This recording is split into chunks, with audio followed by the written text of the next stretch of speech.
According to the Russian Defense Ministry, on the night of June 21st, there was the most massive drone attack by the Ukrainian armed forces since the beginning of the war. The Ukraine attacked with drones 4 Russian oil refineries – Afipsky, Ilinsky, Krasnodar and Astrakhan. They also hit radar stations and electronic surveillance centers in Bryansk region and temporarily occupied Crimea.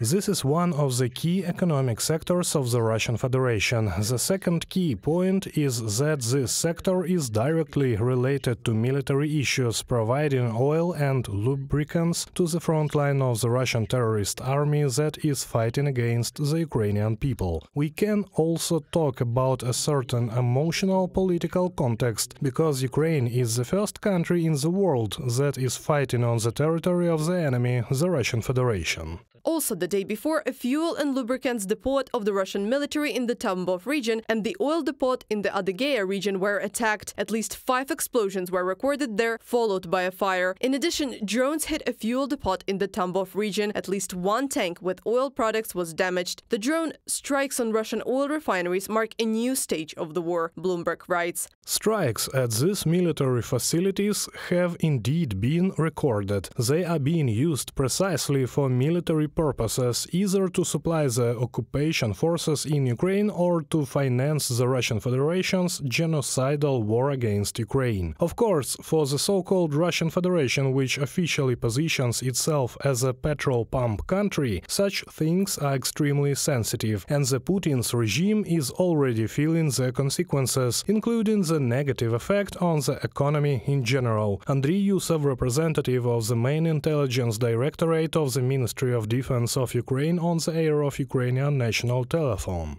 Drone strikes on oil refineries and military facilities on Russian territory are causing problems not only with resources but also with logistics. Attacks are being carried out on oil depots near the front line, where fuel for the Russian army is stored. The fact that a Russian tanks can't move at some point when it should move is an afterthought of those who struck the Russian bases. This is a very important aspect. Strategically, in a war of attrition, only strikes on oil refineries matter. The statistics on petrol production are closed now. No one knows what effect the strikes will have on supply and demand on the fuel market.